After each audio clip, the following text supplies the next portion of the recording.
All right, welcome to another episode of Parker's Pensées.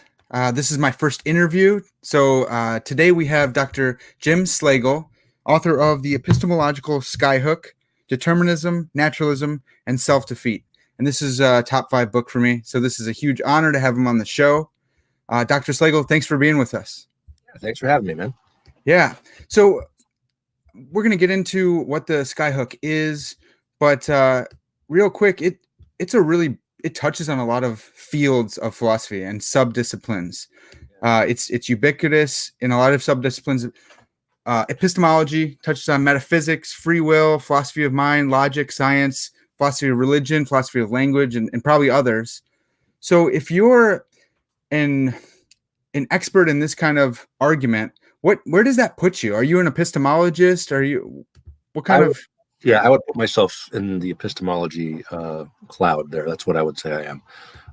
But having said that, I mean, the way you said it is, I like this because it's kind of like this nexus where all these fields come together. Yeah. So it's just an interesting point in that regard. Yeah. Yeah. What did your, if I'm not mistaken, this book, the Epistemological Skyhook, came out of your PhD dissertation? And so where'd you do that? And the University of Leuven in Belgium. Okay. And was that like an epistemology focus then? For me, it was. I mean, it's ironic because Belgium, that's the continent, European continent. And everybody does continental philosophy there. Yeah. So I left the United States. I left the Anglosphere to go study Anglo-American philosophy. I mean, I wasn't sure where I was going to go with it at first. In fact, I almost did my dissertation on Islamic philosophy because I have a background in Arabic. Okay. But that didn't get approved, so I did something else. And I'm fortunate because this is actually my true love. Epistemology is my one true love. Okay. Yeah. How'd you get into epistemology? Where'd that love come from? Oh, I don't know. Just taking the courses, it just fit. I don't know how else to say it. I was just taking these courses in epistemology, and that's where everything came down for me. That's just where everything, all the issues kind of, not all of them, but a lot of them boiled down to epistemological issues. Yeah, that's great. So what did your advisor have to say? Was he well versed in analytic philosophy, or was he continental through and through?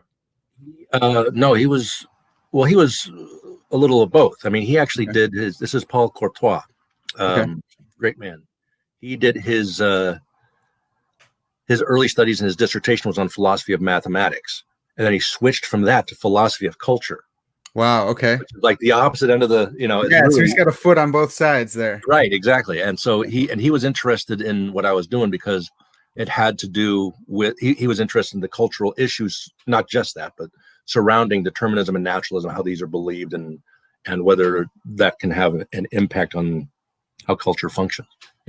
Yeah, well, that's awesome. So I think you say, at least in the foreword or introduction, that this argument, the Skyhook, is one that you've sought to refute yourself, and you've been unsuccessful. Yeah. Where'd you first come upon this argument? C.S. Lewis. C.S. Lewis. Okay. Yeah, that's probably a big one for a lot of us. Yeah, that's how I became a Christian in the first place. Was someone suggested I read C.S. Lewis, and he kind of, I don't know, it was kind of like a kick to the side of the head reading C.S. Lewis. Yeah. Was there a particular book that it really kicked you?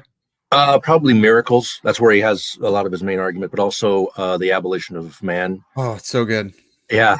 And in fact, I gave a copy of that book to my promoter, Philosophy of Culture. I said, this is what you need to read. Oh, awesome. Yeah. And but also I love his essays too. Probably because of my short attention span, but I like shorter writings very much. So yeah, I think he thrives as an essayist too. I have his collected volume and they're short, but it's like I could never write that. He can say so much in a sentence. That's part of what I love about him, I guess, is that in philosophy, and some people really approve this, the idea that philosophy should be, or even academic writing in general, should be incomprehensible to all but the initiated. Right. And I think Fichte said that. He said, if you understand what I'm saying, you don't understand what I'm saying. Right? Yeah. I, with no disrespect meant to those who agree with that and follow it, I'm on the other side. I just think I want to be understood and be clear. And C.S. Lewis is just a master at clarity, if I can put it that way. Well, I don't want to toot your horn too much, but I think you did a really good job of that in this book, because it's published by Routledge, and so it's in the Routledge Studies in Contemporary Philosophy, and yet you define your terms really well for someone who is uninitiated. And so this is deep. You're getting into Gödel, and it's deep stuff, but you do a really great job of helping us all get in. Thank you, sir. Yeah. So with that in mind, I know this is a little bit difficult because it is a big concept. But can you explain, like, what is the epistemological skyhook? Well, the general claim is that determinism or naturalism or both are self-defeating. That is, by believing or affirming or even just contemplating determinism or naturalism, you are unwittingly presupposing that they are incorrect. And the argument just basically, there's many versions of this argument, but to put it in terms of determinism, the idea would be that if you believe in determinism, then the reason you believe in determinism is not because you've encountered it rationally. It's just because you're determined to believe it. And so therefore your belief in it is not rational. I'll take something else. There's a Alvin Plantinga has the analogy of the serendipitous brain lesion. Yeah. Okay. Mm-hmm. Where he says that you have this brain lesion that causes you to form all these wild beliefs that are incorrect all the place. And one of the beliefs it causes you to form is that you have a brain lesion. So the brain lesion causes you to believe you have a brain lesion. Isn't that enough for knowledge? And generally the answer is no, it's not, because it's not causing it by virtue of its being true, but just as a brute effect, brute cause and effect. And so that would be the objection to determinism, that if you're determined to believe determinism, then yes, determinism under that hypothesis is true, but the reason you believe it is just the brute cause and effect, not because you've encountered it. Yeah. Well, and so it's eroding any kind of justification or warrant. Is that right? Because you have it by accident. Yeah. Although, I mean, under that analogy, yes, but I mean, maybe I'm wrong. Maybe that the way I stated it just now is incorrect. There might be ways to get around it, but I'm just saying that. Just outlining the argument. That's the general idea behind it. Right. Okay. Yeah, that's great. That's great. So there's three criteria that I've picked up, at least in your synthesis, your last chapter, which I thought were really great. And I'm wondering if if these are necessary and sufficient conditions for epistemological skyhooks generally. That's that in order to have knowledge, I think you must have a good explanation for your belief. There must be an explanation. It must be a good explanation, and it must be the subject's explanation. Did I get that right, first of all? Yeah, I wasn't saying explanation. I think I said reason, but yeah, that's pretty much it. Yeah. Okay. So yeah, that's problematic by itself right there too, because it's kind of assuming that there is no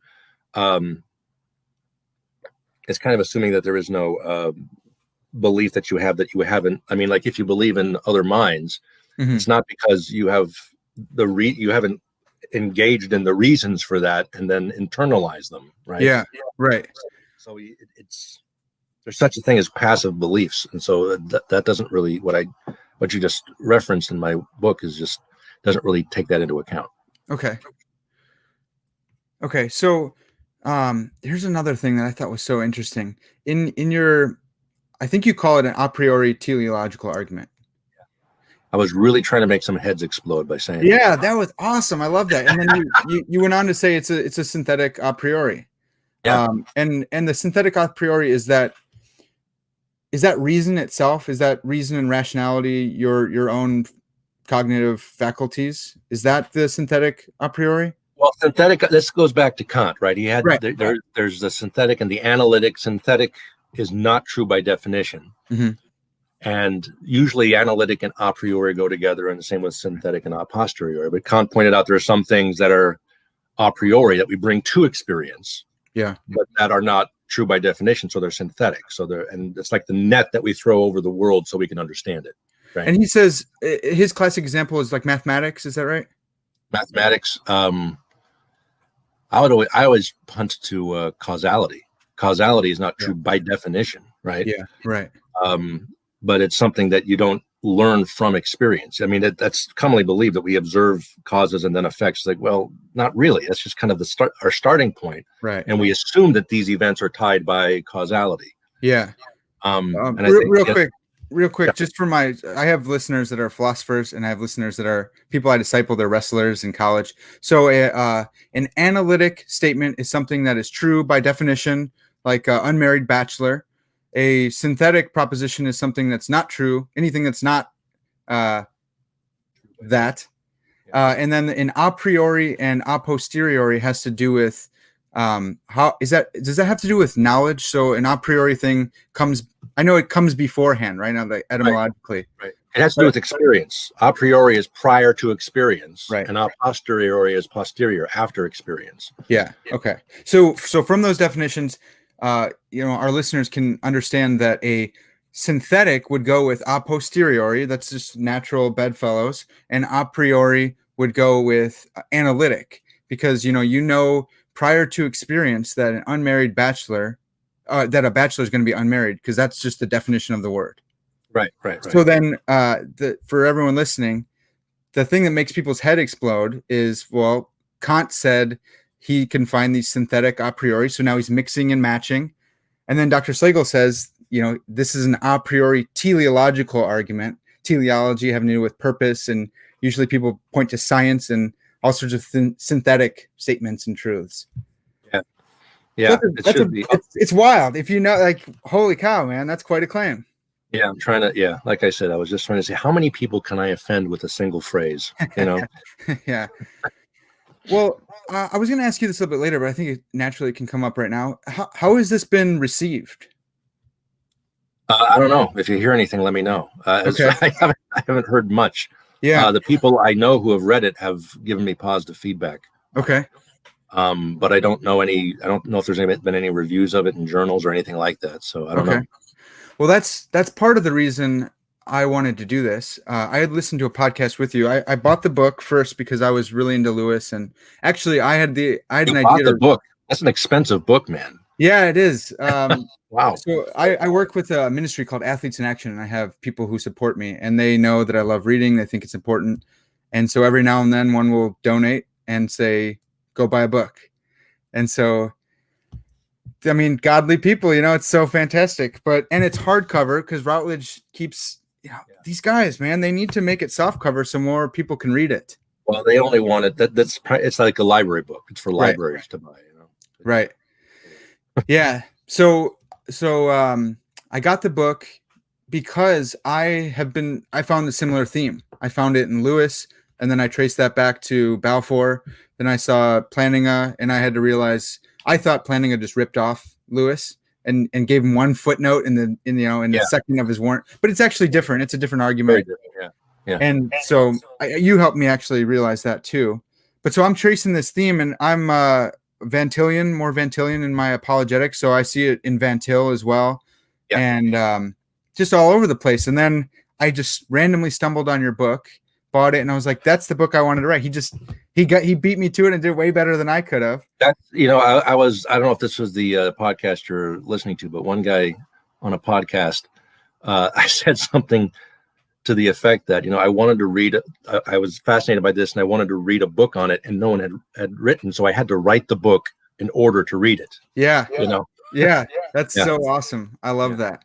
So, I want to chase that rabbit a little bit further later, but real quick, I wanted to talk about self-defeat and self-refutation in apologetics today. There's some really good apologists, and there's some really shallow apologists, and people who they take it from this guy who took it from him, and this guy's maybe a philosopher, and it gets watered down, and people talk about. They throw out the phrase, well, that's self-referentially incoherent because they heard someone say that phrase.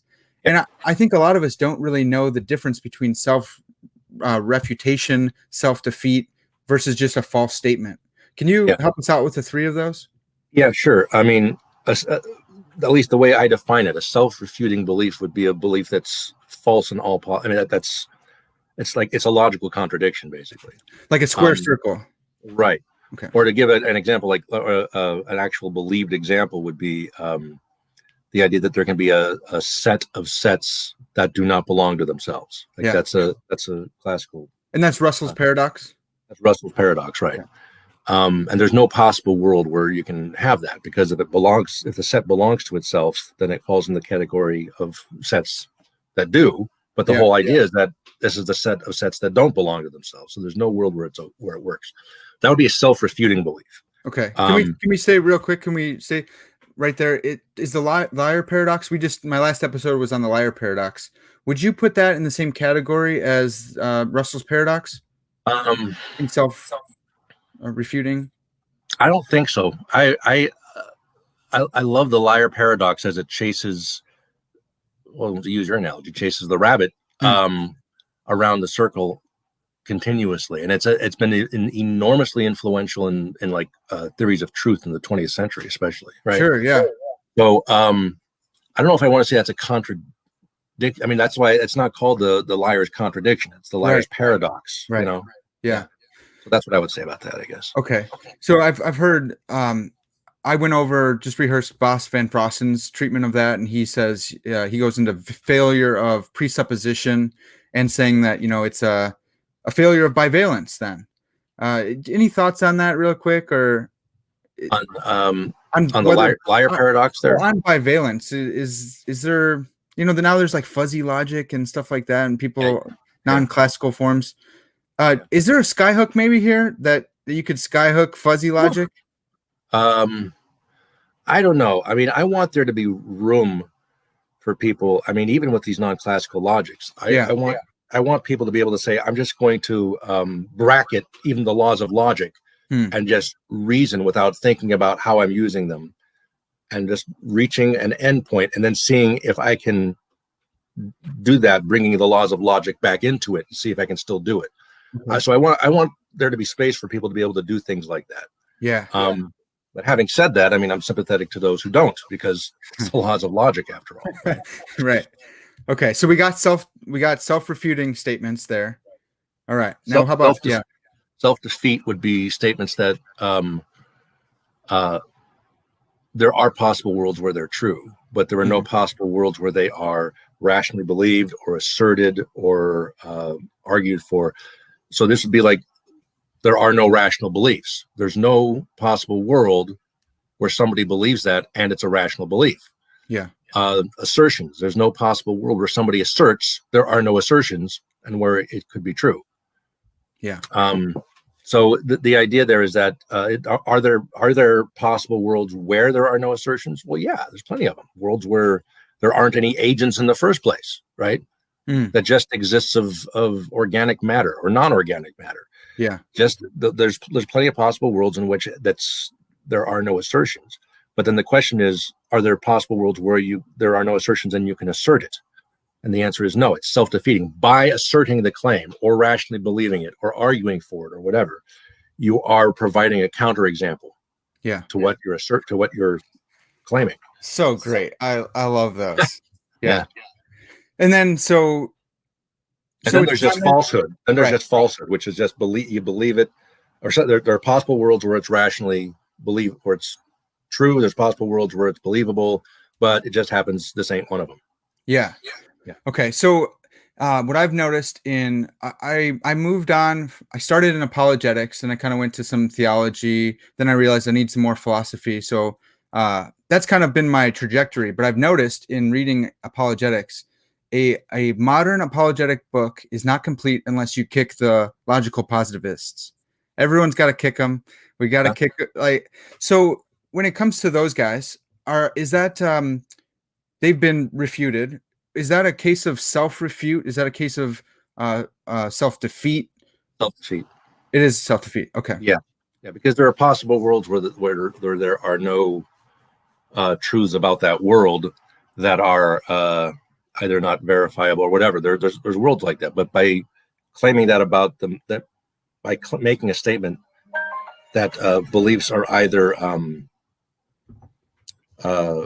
verifiable, empirically verifiable, or logical tautologies, but that claim itself is neither. Yeah. So it's providing a counterexample to its own claim. Yeah, that's so great. So, for those who are uninitiated with logical positivism, it was this view that everything that you can talk about has to be either falsifiable. They had a criterion, and it turns out when you turn that criterion on itself, it is self-defeating.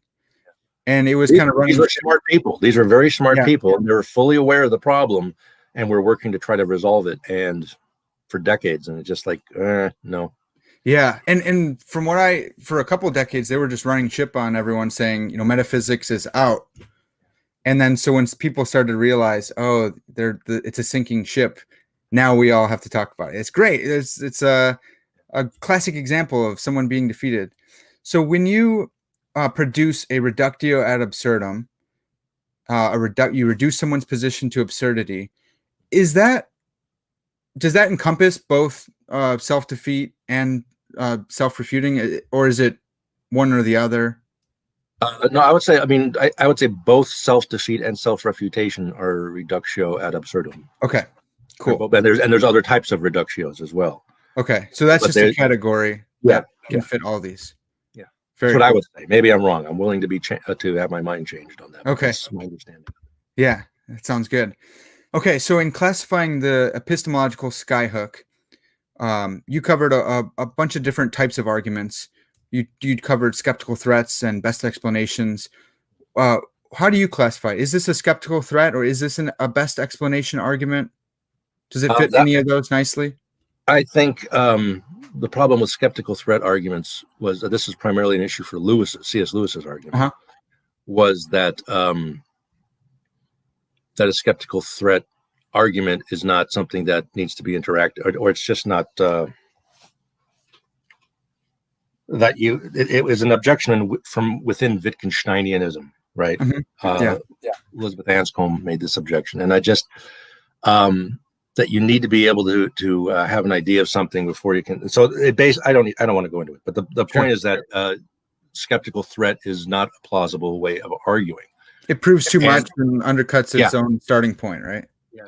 And having said that, I'm not convinced yet, but I mean, this epistemological skyhook can be taken either way. I mean, if you don't like skeptical threats and if you agree with Anscombe, okay, best explanation then. And I don't have an objection to doing it either way. And I have to look more into it about whether skeptical threats really are as problematic as the claim is, because on the surface of it, I don't have any problem with someone saying, well, if what you believe is true, then it leads to skepticism, and so therefore what you say can't be true. I don't have an objection to arguing in that way. Right. And if the objection to it is that you have to be working within this Wittgensteinian framework in order for it to be objectionable, it's like, well, why do I have to accept that framework? Yeah. Right. Again, willing to have my mind changed. That's just where I'm at now. Yeah, that's something I've learned in podcasting and putting stuff on YouTube, that my audience is much bigger now, and I have to add a lot of qualifications because, hey, I'm not infallible, and I want to learn, actually. So please, correct me if I'm wrong. So that's all helpful so far. Oh yeah, so something that I like I said, I come from the more Vantillian camp, so I love the language of transcendental argument. When I first read this, and I just reread it the other day as well, I think of it as a negative transcendental argument. Okay, so because are you familiar with the language? This is newer language, and it's obscure because everything in transcendental arguments is obscure, but it's a retorsive transcendental argument. So it's ridiculous, but it turns back on itself. And so what you do in covering folk psychology, for instance, the argument is there's folk psychology and there's eliminativism. Am I pronouncing that right? Eliminativism, yeah. It's eliminative materialism, yeah. Yeah, there you go. So they want to eliminate the first person perspective. Is that fair to say? Third person objective perspective, the scientific point of view. Yeah. I'm not sure that's only the eliminativism, but yeah. Okay. Yeah. Which, it's real quick. How popular? I know we all can point to Dennett and say he's a eliminativist. He would deny that. He would deny that he's an eliminativist. Yeah. Okay. He's close to it, but he's also trying to draw back a certain distance from it. Is it just the Churchlands out there? Are there a lot of eliminativists? Oh, there's some. It's not just the Churchlands. No, I mean, I have a book on my shelf near the room, Alex Rosenberg's The Atheist's Guide to Reality. Okay. And he affirms eliminativism. Wow.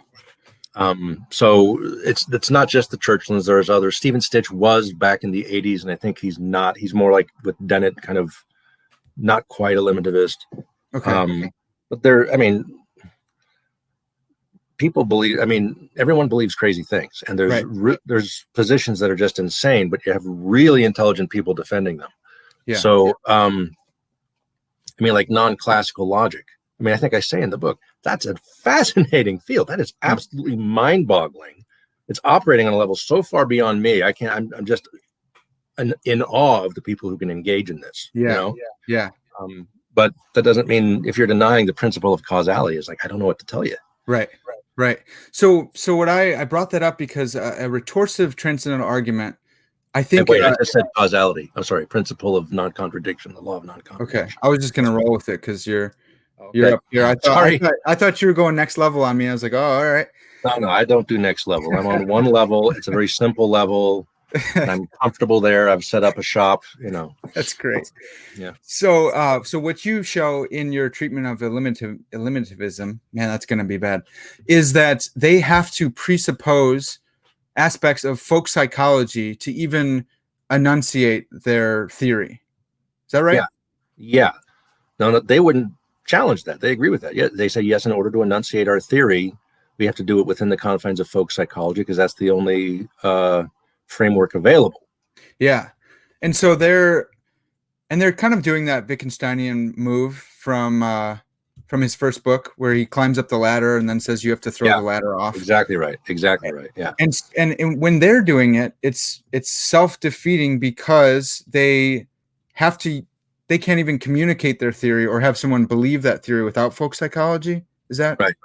Yeah, because they're what they're saying is like basically given folk psychology, they develop this theory or system, whatever you want to call it, of eliminative materialism. Yeah. But then they say now we can get rid of the folk psychology. It's like, but the only reason to accept what you've claimed is with the eliminative or with the folk psychology framework. And in fact, everything you've argued only has validity if folk psychology is correct fundamentally. Right. So it's like arguing against scientific realism by presupposing scientific realism. Right. And it even goes further than that because you can say whatever view they're affirming isn't eliminative materialism because eliminative materialism wouldn't have anything to do with folk psychology, but they're stating it. They can only state it in the framework of folk psychology. Yeah. So I say somewhere else, it's like, it's not the same thing as translating from one language to another. Mm-hmm. It's more like saying, can we translate from language into not language? Yeah. And it's like, well, how do you do that? If you do it via language, then you can't. Right. I've heard that similar argument against going to the continental side, like Derrida. And I know I've learned more recently that we may have misunderstood him about no outside text and stuff like that. But if he's saying what we used to think he was saying, that there is no meaning in this text, and yet I have to read his text in order to understand that there is no meaning in the text. It's the similar kind of snake biting its tail, self-defeat. Yeah, I think that's right. There's no, if you say there's no meaning in this text, and I think Rosenberg says this too. I mean, he has a chapter where he says, if what I'm saying is correct, then everything, including every word and every sentence you're reading in this book does not actually have meaning.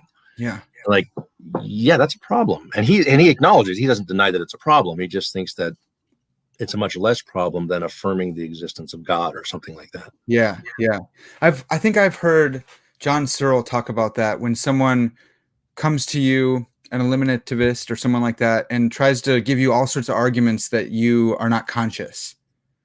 And it's like, if I were to affirm that, I can't, that's self-defeating. I have to be conscious in order to even hear your arguments. Yeah, right. That's exactly right. Yeah.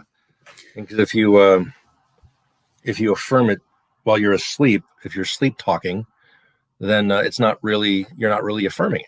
Right. Yeah. I love this. This is why it's one of my top favorite top 5 books here. Can you? I think it's a little bit weird because epistemological is kind of a $5 word. It's not that hard to understand. It just means about knowledge and theories of knowledge. But where does Skyhook? I think that's a great story. Where'd you get Skyhook from? Oh, that comes from Dennett, although I don't think he didn't originate it. But he takes the idea that there's 2 types of explanation. There's skyhooks and there's cranes. Mm-hmm. And skyhooks build from the ground up, the ground being natural processes. And a skyhook is like a supernatural cause reaching down from above to grab it and lift it up. And he says that you have to explain everything. Crane explanations are the only option available because there is no skyhook. It's and he applies this. He says, look, most of my atheist friends use skyhooks all the time and don't realize it. So we got to be really rigorous and get rid of all these skyhooks. It just builds from the ground up. Yeah. And first of all, you can contest why is nature the ground level? I mean, if you're going to accept theism or idealism, you could say mind is the ground level. Why can't you do that? Right. Because we're closer to our own minds than we are to the physical world. Yeah. Well, that's contestable. I mean, people would object to that. So let's just leave that alone. But but the whole idea of the epistemological skyhook is that there's a necessary skyhook. And that's like at the very beginning of any investigation, you have to assume that, start by saying that given that my mind has these properties, then and you can engage in it. And then it argues very strongly that those properties must be non-existent because they're incommensurate with naturalism. Yes. The idea that nature is all that exists. Yes. And this is, I love this because this, getting back to the obscure transcendental language, there's a deductive transcendental argument where you take a given that you and your interlocutor agree on, and you say, okay, look, I'm going to start, we're both starting here. You agree to that? Okay, cool. Now I'm going to show you the presuppositions of that deduction that starting point that we both agree on. And then there's a retorsive one that says, nope, we all have to start here. And so you start with consciousness, and that's more of the Kantian, you start with a necessary aspect of human experience. And that's why I love this one so much. And as a little side note, I live in Illinois. I live right around Chicagoland, or I'm in Chicagoland, right around Chicago. And they are terrible at road construction. Just everything's always under construction. Yeah. And so I see cranes every single day of my life. And almost every day I'm reminded of the skyhook. And I just imagine the skyhook coming down. And I'm reminded that we live in this world where you can't just build your whole theory from the ground up. You can't build everything you need to know. And immediately the fact that I'm driving my car means that, I'm not just a physical being, which is hilarious. I love that. Yeah, it's kind of, it's a wild, well, it has a lot of, in a sense, radical consequences, right? Yeah, radical, at least with regards to our contemporary naturalistic worldview that's popular in academia. Yeah. At least I read it's popular in academia. I'm not really involved that much in academia, but Yeah, right. Yeah. So where do you think this argument is most obviously successful? Is it eliminativism? So you wrote a bunch of different skyhooks. You cataloged a bunch and have developed them as well, but they applied to different theories. Where do you think that's most obviously apparent? Does that make sense? Maybe superficially obvious would be eliminative materialism. That's what I was thinking too. Yeah. But then they have objections to it that requires it to not be superficial, and you have to go deeper into it. Yeah.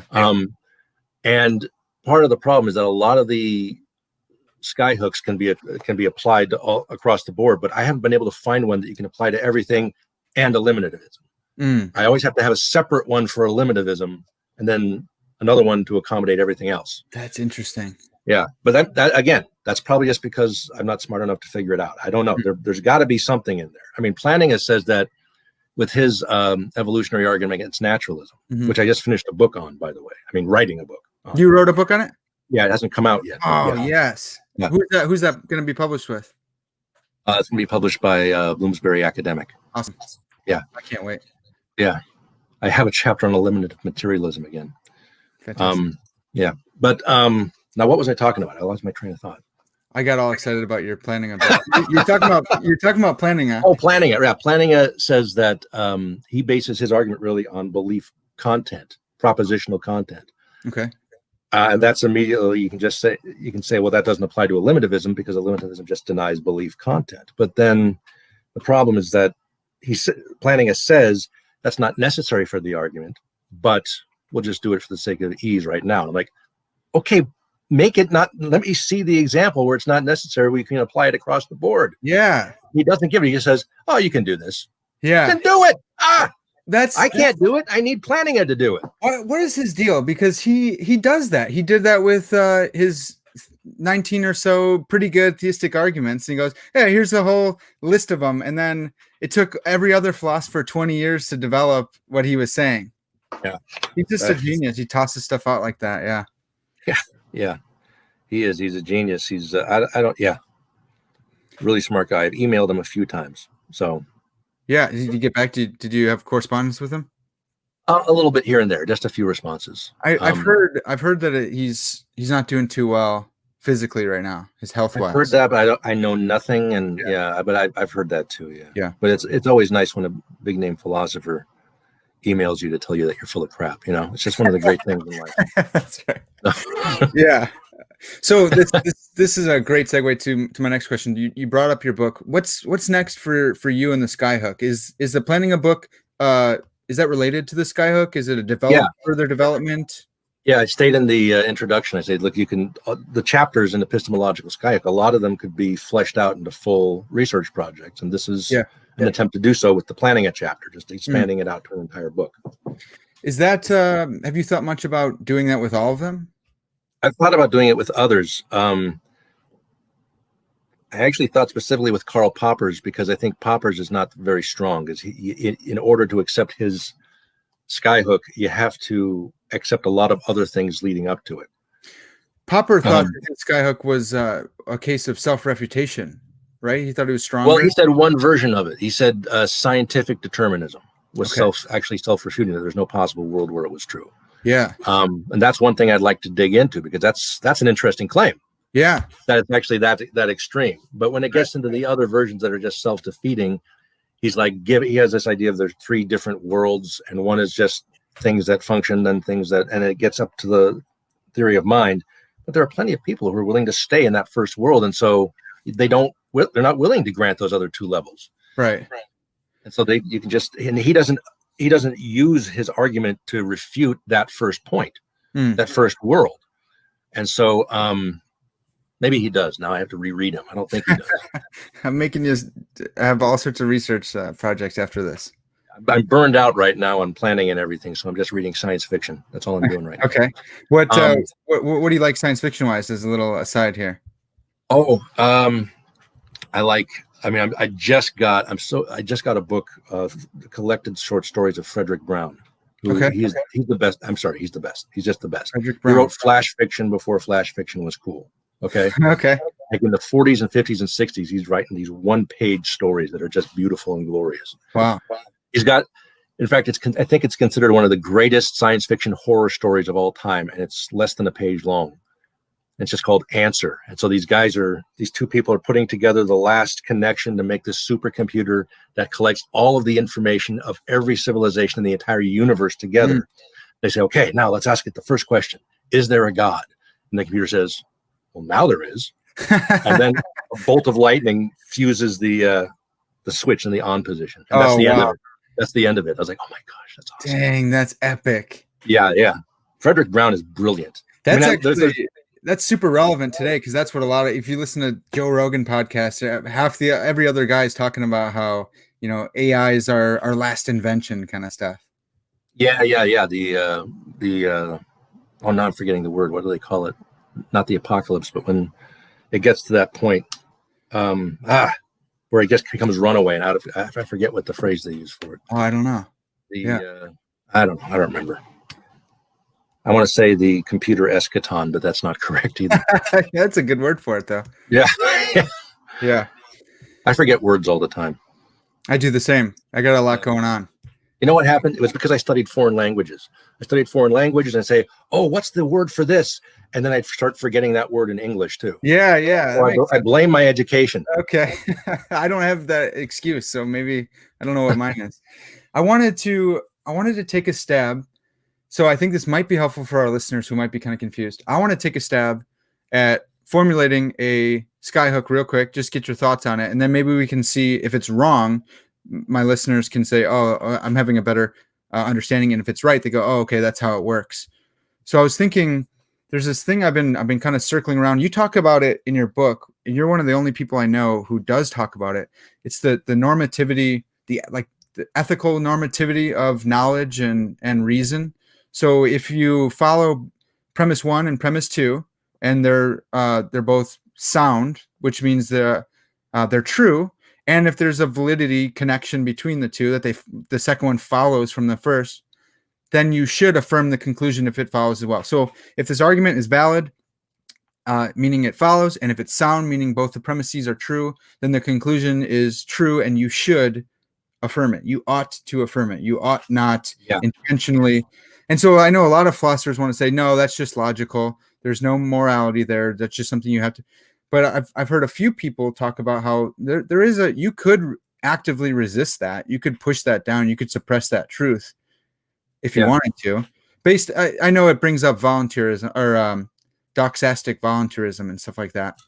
But what do you think? Is there an ethics to inference? I'm not comfortable calling it an ethic. I mean, it's normative, and I don't think but it's ethical by virtue of being normative. Ethics is like maybe the most obvious aspect of normativity. Okay. But I don't want to say therefore all other aspects are just ethics in a higher key or something like that. Okay. I mean, I might be wrong. Again, might be wrong, but that's just my take on it. So I wouldn't want to call it an ethical issue, just a different type of normative issue. Yeah.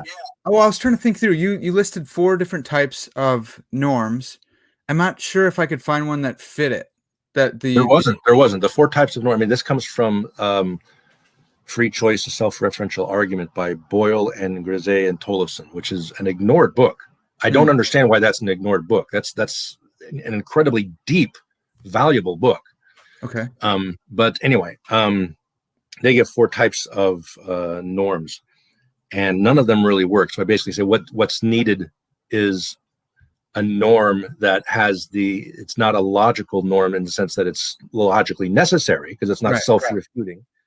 The claim that something is self-refuting. So it's not like a logical norm, because that wouldn't allow for alternatives to be argued between. Right. But it's also not merely a technical norm or a hypothetical imperative, to go back to Kant. Given you want to achieve this end, and this is what you should do to achieve that end.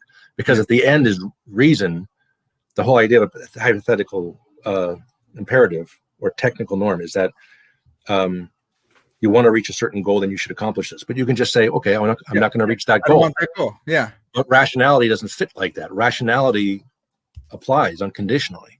Yeah. And so you need one aspect of logical norms that it applies unconditionally, but then one aspect of technical norms. That's right. I remember. So so that it applies in the way that what you need to do to accomplish the end goal. Did you come up with another one then? Did you end up putting a name on that? I didn't put a name on that. Maybe I should. Maybe I'll write a paper that no one will publish called.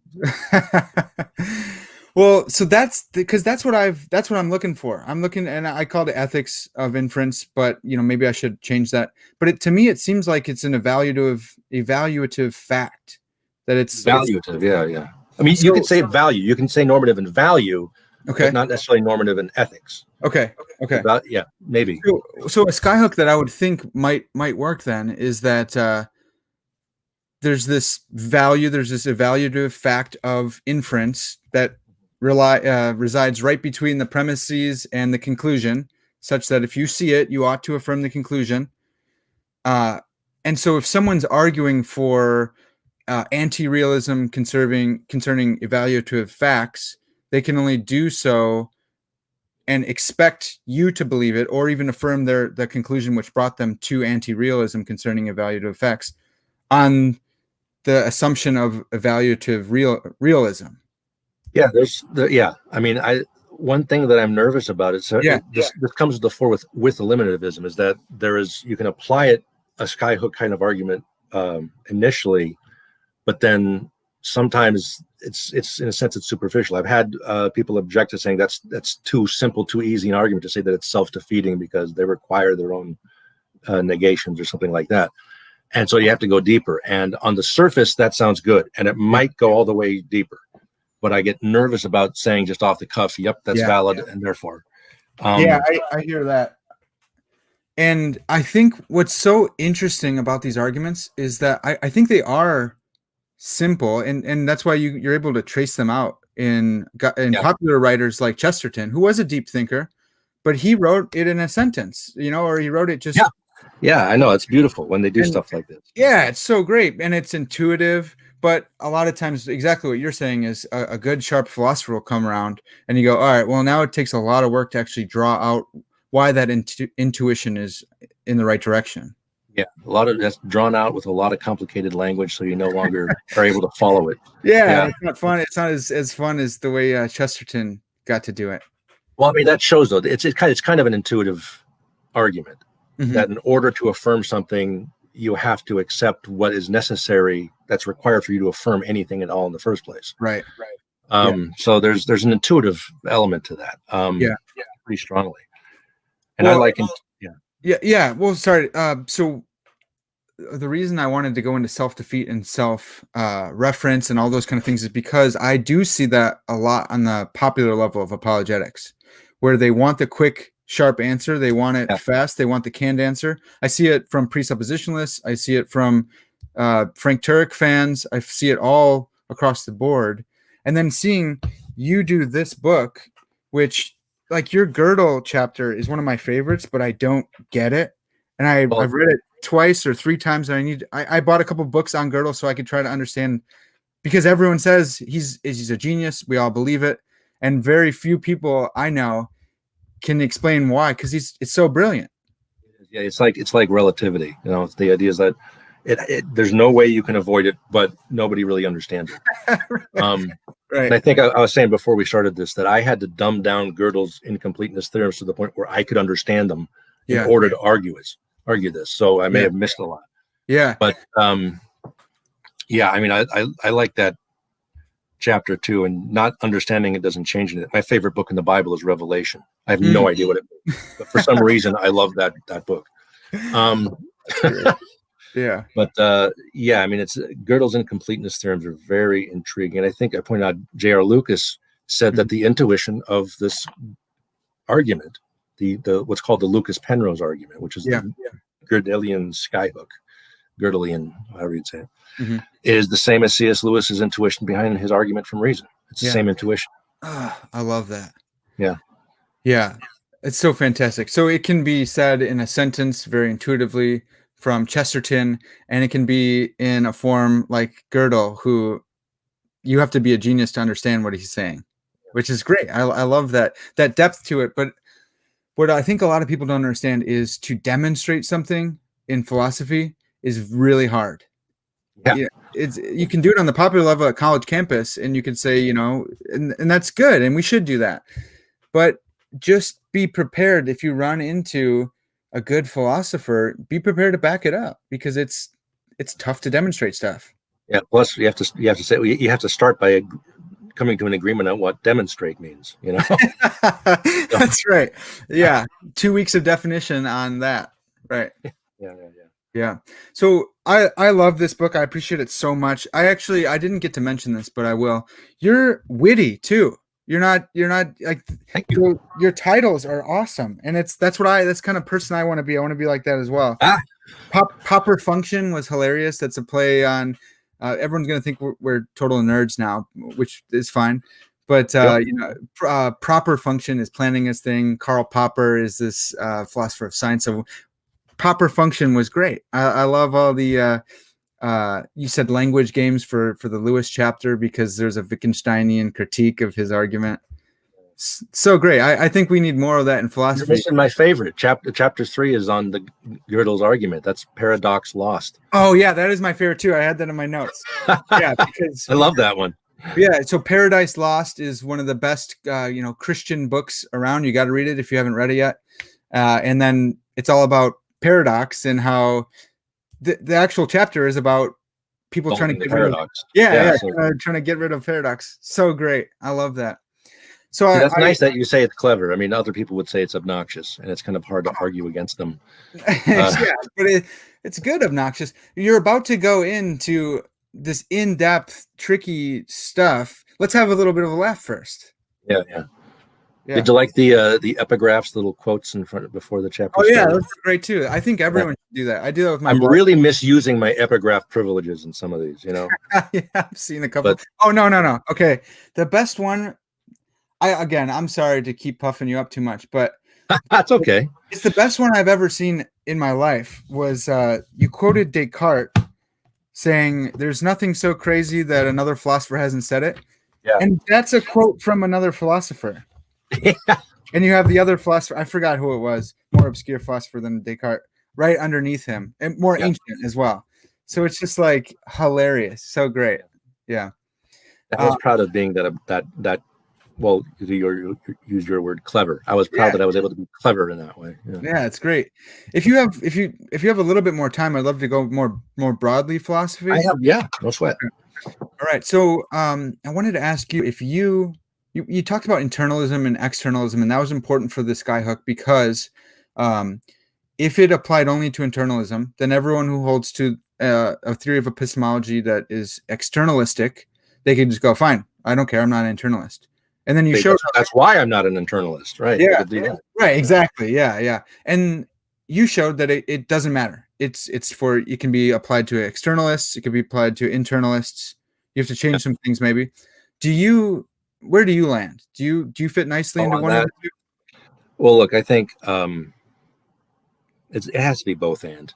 It can't be either or. Because some things but you have to know in an internalist sense, and some things you only have to know them in an externalist sense. Oh, I love that you said that because that's what I think. But I'm studying theology, so that's it. I mean, I don't like that because you want to have a system, a simple system that explains it all, and with this, it just seems like there isn't one.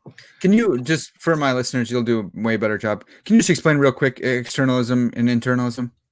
Well, the shorthand is just that in internalism, in order to know something, you have to know that you know it. You have to be aware of it. And in externalism, you don't have to know that you know something. Yeah, it's just it's not necessary for knowledge, and that's very true.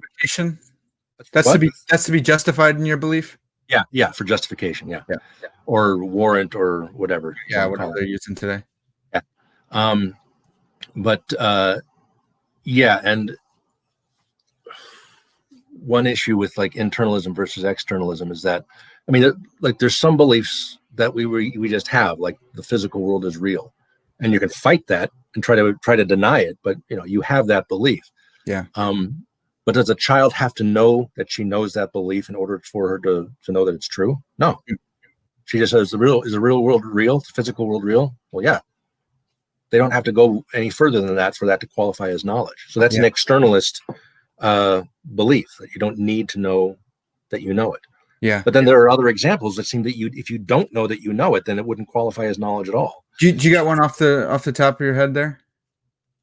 Oh, well, like determinism is true. In order for determinism to be true, you would have to, am I saying this right? That you'd have to know that you know it, because if you just believe determinism, but you don't have, no, that's a bad example. Okay. I'm putting you on the spot. That's okay. It would just be something, externalism says you don't have to go to all the, it's more like a lot of empirical beliefs are externalist. Internalist would be beliefs that are a form of rationalism. Okay. So they say you have to think about it, and by virtue of just thinking about it to draw the conclusion, you know how and why you know it. Yeah. So it's not an example that's broader than that, but that's the general idea. Yeah. So it cuts down to the rationalism versus empiricism. Which do you accept? And again, both and. Yeah. Some beliefs you have to have empirical awareness of, and some you reach by reasoning. Yeah. I love that. I love that so much, and I wish that we would talk more about it. It's I've talked with philosophers and some theologians, and when I was newer to philosophy, and I would ask them, are you more of an empiricist or a rationalist? And they go, that conversation's over. It's like, well, not really. I mean, it's still active. It's just in different, more complex words. Yeah, that's true. It just plays itself out differently today. I think that's right. I mean, you could say that as when you define them narrowly, you could say that that debate's over. Yeah, but if you broaden it out to have these larger meanings, and it's still the general issues are still being discussed. Right. And while a lot of people wouldn't call themselves Cartesians, you can go to Thomas Nagel, and the dude's a Cartesian. He's one of the best out there today. I think he's the greatest living philosopher, actually, Thomas Nagel. Yeah, I think you're right. I read him a little bit before I read your book, but then once I saw how much you used him, I went and bought every book that I could of his and have been working through it. I actually forgot to mention this. I wanted to talk about Thomas Nagel and C.S. Lewis. Okay. It seems like Nagel is just reading Lewis.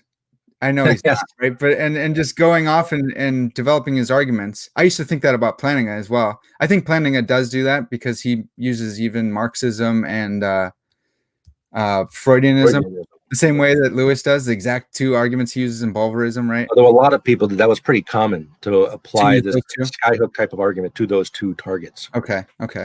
Well, so I wanna write a piece called "The View from Some Tool Shed." Because you told me that. And I'm putting that out there so no one steals that. So we have it documented. Don't take my title. So I'll write one that's called "What Is It Like to Be Thomas Nagel?" Yeah. Well, and one of your chapters is being Thomas Nagel. That was another just hilarious. I told my wife about that, and I had to explain to her. I just forced her to listen to a bunch of philosophy in order to get the pun, but she liked it after. Oh, really? Usually when you have to explain the joke, it's not funny anymore. Well, she laughed. Maybe she just wanted to be done with the conversation. I'd vote for that if I had an option. Yeah. So real quick, you see the connection, I mean, obviously, between Lewis and Nagel. Can you explain what you see there? First person perspective kind of thing, the tool shed. Well, with Nagel, and he has the view from nowhere. It's like the scientific impulse is to describe things from a third person point of view, from an objective point of view, instead of the first person subjective point of view. Right. Because the third person point of view allows for falsification. Yeah. And the first person point of view doesn't necessarily allow for that. And so when you put everything into the third person point of view, everything can be falsified and you get a perfect system. Mm-hmm. But the problem is that the third person perspective is dependent on the first person perspective. Mm-hmm. A third person perspective would just be another first person perspective.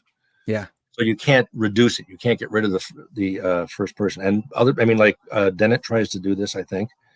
And it's very common to try to do that. Just say, well, let's move everything towards this third person perspective.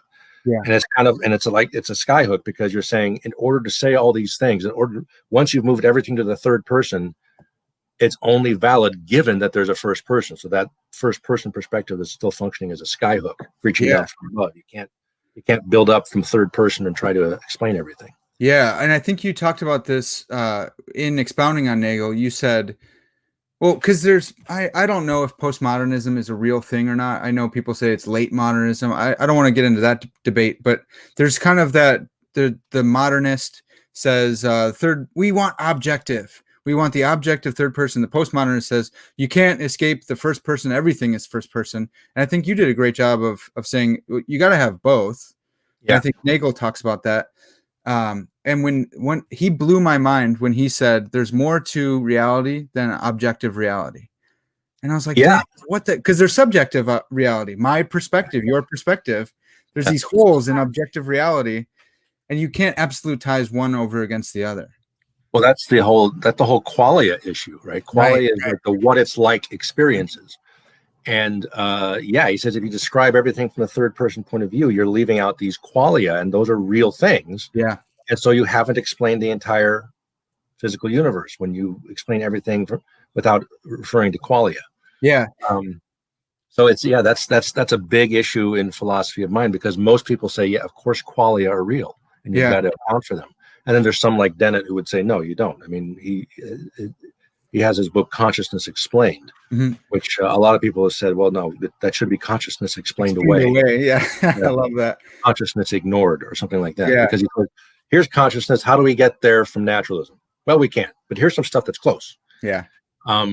Which really is something he does quite often. I don't mean to be dismissing Dennett. I actually love Dennett, even though if he met me, he'd hate me. But still, I love Dennett. Yeah. Well, Van Til says that when it comes to non-Christian philosophers, they can be super sharp, but their settings are off. And that's how I think of Dennett. The guy's really, really sharp. I think he's a great philosopher, but it's like all his starting points are like, dude, really? You're going to prioritize, you're just going to say that you don't have a first person perspective? Like, because that's your starting point is to prioritize, like you said, prioritizing physical instead of mind. Well, why? Right. Yeah. This is my impression, in order to be a successful philosopher, to make a name for yourself in philosophy, you have to take an extreme radical position and defend it well. Yeah. If you're just in the middle, well, good luck teaching at the community college. That's why we like Nagel. All the Christians like Nagel because he's willing to go at the Darwinists. Right. Yeah. I had a research course last semester, philosophy of mind and Christian theology. And I took the class because actually I probably got this from you. I had a great title in mind and I wanted to then write this paper. So my paper was called Qualia Assurance, like quality assurance, right? So that's good. I like that. And so I took, the whole course I developed around saying like, how can we be assured of our qualia experience? And so going against machine functionalism and all sorts of theories of mind like that, and then trying to argue for a Christian perspective. And I developed an argument, which I want to talk to you off air because I don't want anyone to jack this before I've thought it through. And maybe you shred it, and maybe I don't want to be shredded in front of people. Yeah. But all that to say, you've influenced me in more than just my thought, also in trying to come up with witty titles. That's the more important thing. That's right. So sticking with the epistemology, going back to it rather, would you consider yourself a foundationalist, a moderate foundationalist, or do you fit nicely into one of those? I guess I'm a foundationalist, but I'm not. There's no comfortable position to have there. Yeah. But I guess I would say I'm a foundationalist just because I think the other options are worse. It's like people who say that democracy is a horrible system of government. The only thing in its favor is that every other system is much worse. Yeah. That's kind of my view on foundationalism. Yeah. Yeah, I like that. That seems good. So what about, you, in the other podcast, Who Shaves the Barber, it was such a great podcast. I can't find it anywhere now, but you were talking about how wise it was for Plantinga to couch his argument or his epistemology in a naturalized epistemology. And it was brilliant. And you really helped me understand what he was doing with that. I don't think he was couching it. I think he genuinely accepts naturalized epistemology. Yeah, right. And so then his argument naturally flowed out to keep all the naturalists out of his naturalized epistemology. Right. Which is great. What are your thoughts on naturalized epistemology? Would you hold to that yourself or? No, I don't accept. I mean, this book that's coming out, I have like an entire chapter on Plantinga's theory of knowledge. Mm-hmm. And no, I don't think, because I think in order for it to be a naturalized epistemology, you have to have like a pure externalist as well. And I'm just not comfortable with that. I think some things are internalistically understandable. Yeah. Do you know a date on when a release date on that book of yours? No, it's not. I mean, because I sent them the final draft and they're going to come back with the I don't know what you call it, the as it's going to look, but then I have to fill in page numbers. Like if I say, refer to this point on page so-and-so, I don't have that page number yet. So they're going to send that back to me. And then everything goes forward. And plus, with the collapse of Western civilization in the last few months, things are going slower. Right. He's, maybe I won't dox you and tell everyone where you're at. But, you're in a wild part of the country.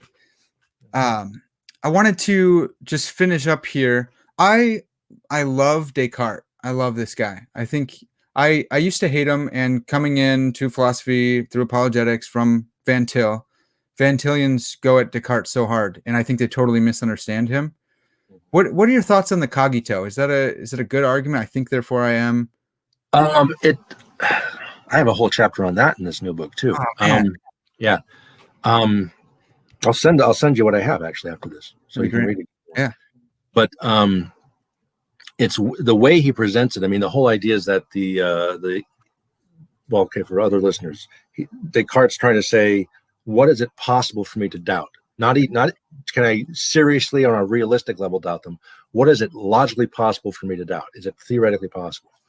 And he's at one point he says, can I deny that 2 + 3 = 5? Like, well, if there's an evil demon, right, mauvais génie, if there's an evil demon that's forcing me to draw conclusions incorrectly, so that things that seem really obvious, the only reason they seem that way is because the evil genie or the evil demon makes it seem that way. Mm. Then I could deny that 2 + 3 = 5. So he says, since I can doubt that, that's not the foundation. And he gets down to, but I can't doubt that I exist. And the way he phrases this is, I think, therefore I am. And I say, well, but the evil demon takes away all therefores. You can't therefore anymore, right? Yeah. So you can't. So it would explain away that therefore as well. But Descartes responds in some of the objections and replies that he has. He says that's not really an argument. It's just meant as to illustrate the intuition. Yeah. And the intuition is that we can't, when contemplating something like this, we can't help but affirm our own existence. Yeah. I say that if I say I doubt my existence and you said, who do you doubt exists? I'd have to say me. Right. I'm the one whose existence I doubt. Yeah. And so that's a good, I think that's a good point. And then he tries to, I think you can do that to some extent. And it's interesting because that's not a logically necessary truth. There are plenty of possible worlds where I do not exist. Right. So it's not self-refuting, but it might be self-defeating, right? Is that fair to say? To doubt your own existence? Yeah. Theoretically, though. But I mean, like, read Peter Unger. He has an essay called, I think it's just called Why I Do Not Exist. I need to read it. Unger scares me because I cannot refute that man. And he is a radical skeptic. And he's interesting. He's really interesting. And he applies it. That's Barry Stroud for me. Oh, yeah, I love Stroud. Yeah. I love reading him. He terrifies me. He's so smart. And I love transcendental arguments. And he's the boogeyman of all transcendental arguments. Yeah. I have one of his books that has that chapter on transcendental arguments. Yeah. Don't get me started on Stroud. I had him as a question, but I scrapped it because I want to sleep tonight.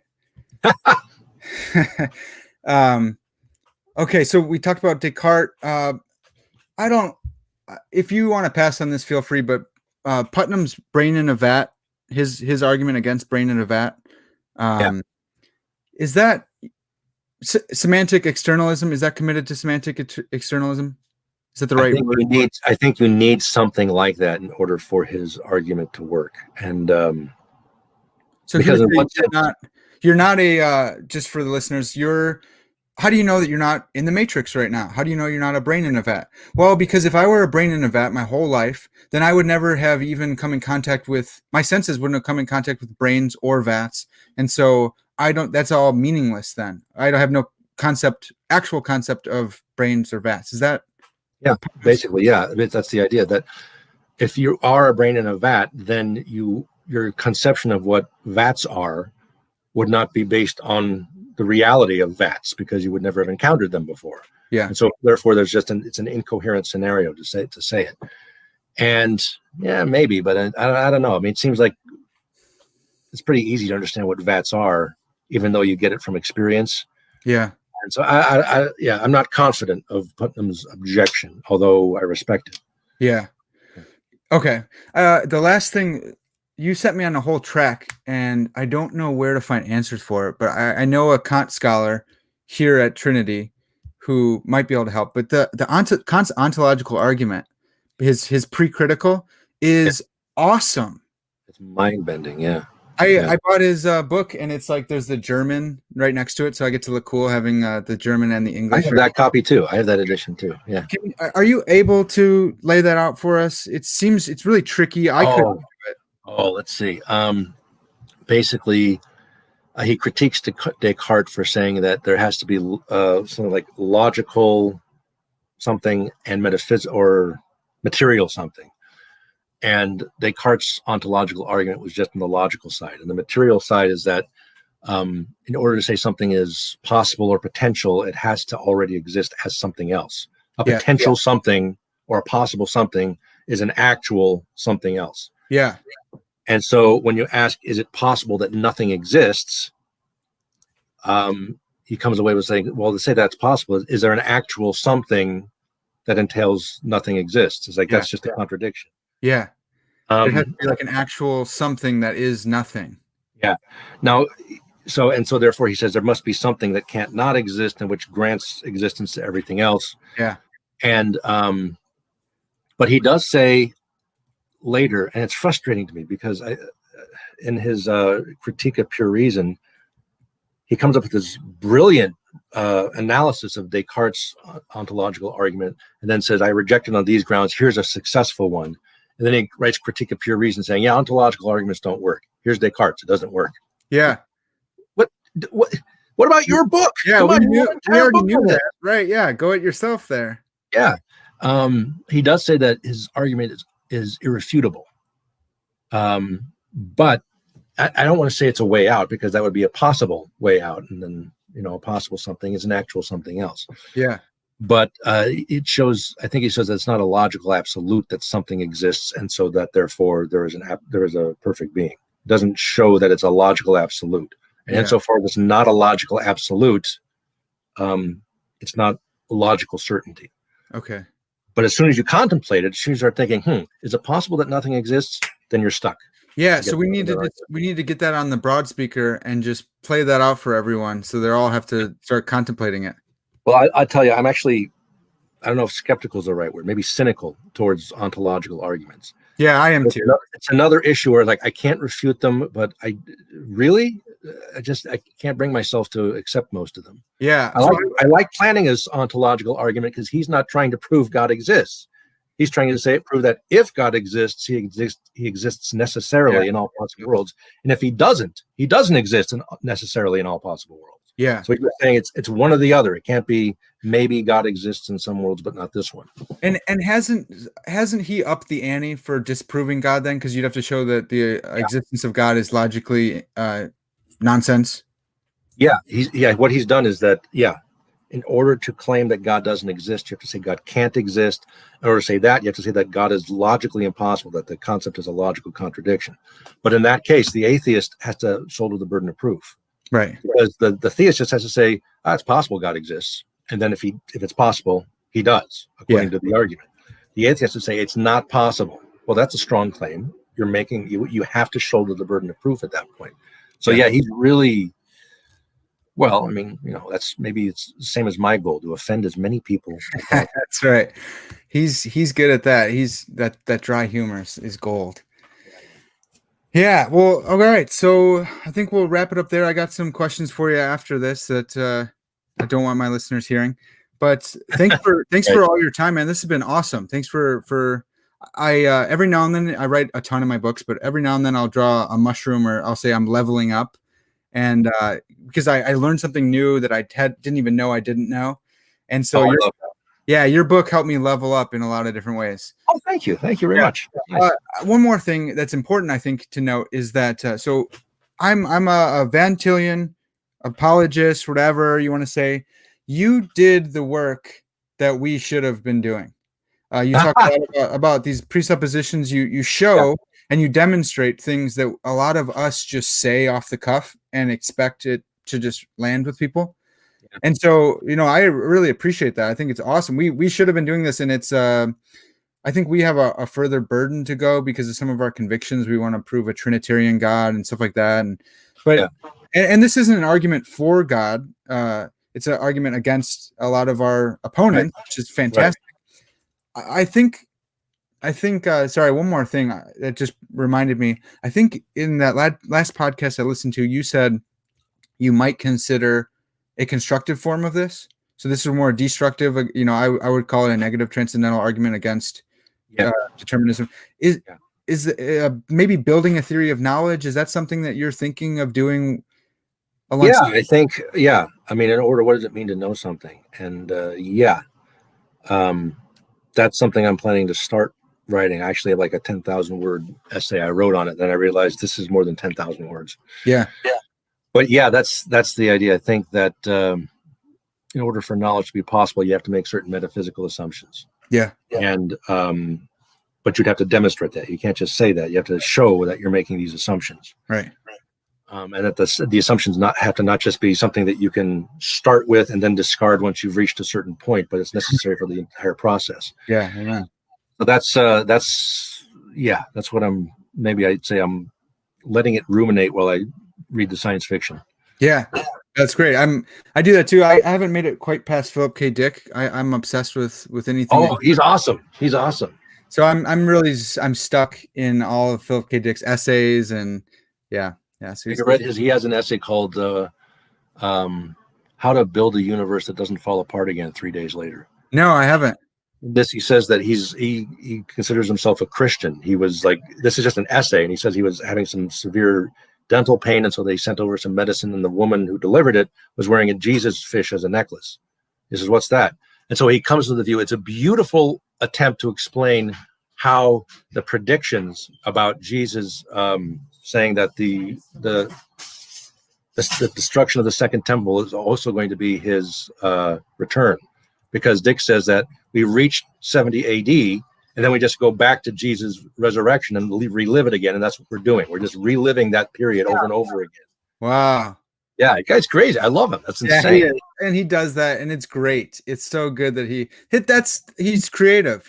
I would say he's a philosopher. Maybe a lot of people don't want to say that, but he's doing like what Plato did. He's doing what more of the continental folks do, where they couch their philosophy in stories. And the stories eat at you, and they get in the psyche deep down. There's an online journal, the Sci-Fi Journal, which is science fiction and philosophy. They do stories. They publish stories like that. I gotta write that down. What is it? Sci-Fi Journal. Sci-Fi Journal. SCIPHI.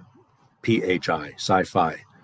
Okay. And it's just online. I don't know I think you can read everything for free there. So. Well, I think I leveled up again in this conversation. Thanks so much for your time, man. I hope that our listeners liked that. And if they didn't, I don't really care, because I did. It was great. Fantastic. Appreciate your time. Yeah, thanks, man. No worries. Anytime. Yeah.